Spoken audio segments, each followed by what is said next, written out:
I'm Michelle Workman. I'm an interior designer, and I also have a furniture collection here in the French Heritage showroom.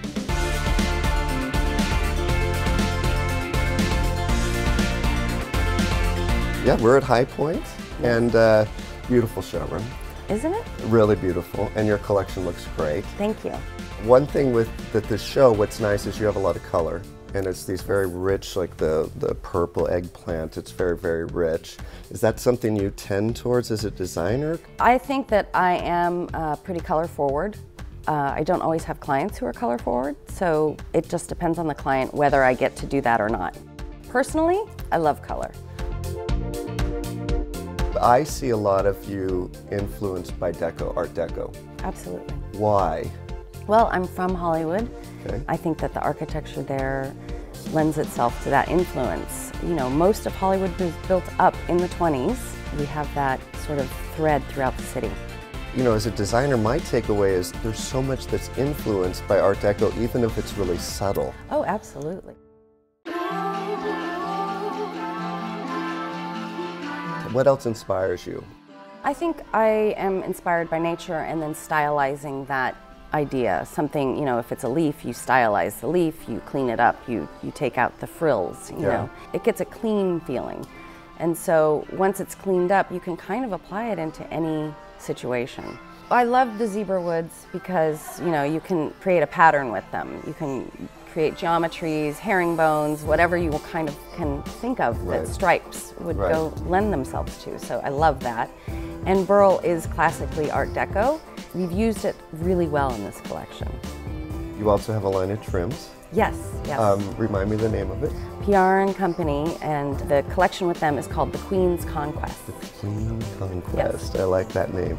But the shaping on that and the beading and everything also has a little deco, but it's got, to me, like a jewelry fashion kind of piece, which I like you're bringing that into the home.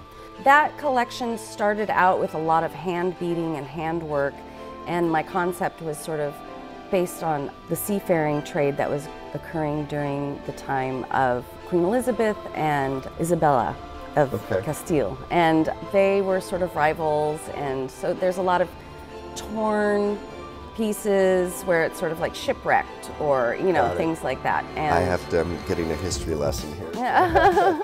That was sort of the concept behind it, and I just tried to think of trim in different ways and how we could sort of use it not just on the leading edge of a curtain, but maybe on, you know, a piece of furniture. If somebody wants to bring in a piece of Art Deco into their home, what are some suggestions on ways they can do that? Well, for me, Art Deco is actually the ultimate transitional form. What's transitional? It means you can use it in any interior. It can go with a very traditional look, it can go in a very modern look. Because it's clean lined, it works well with modern, and because it has some classic form to it, it works well in a traditional space. And it will give you a feeling of curation or collection versus, you know, everything looks the same. Right, you know? Right. Yeah, you don't want to look like you bought it out of a room and moved right. it. Because I feel the same way when I see your collection, like a side table and the richness of the woods and things, that it's a piece of art. Or doing a pair of, I call them the fan back chairs, and probably using, you know, as two accent chairs, but for conversation. So I do see ways you can bring it in, because I agree with you. It doesn't feel like completely historic. It's got transitional to it.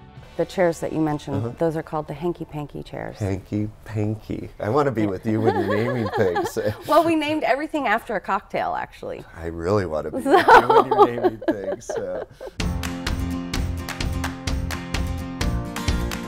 People that are interested to see more about your collection, learn more about you, where can they find what's your websites, and where can they get more information? My website is michelleworkman.com.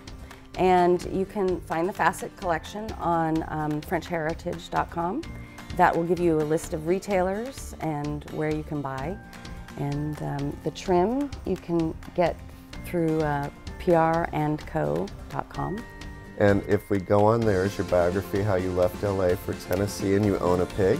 Yes, I have a pig. You can look up the hashtag Sherman the Pig, and you'll see some stuff on Sherman. I love the woman with her elegance of Deco and her pig. It's That's great. right. Always a pleasure to talk to you. Well, From High Points again. Yes. It's been a good show. Absolutely. It's been great. Thank you for taking time to tell us about your collection. Absolutely. Thanks for coming in. Sure.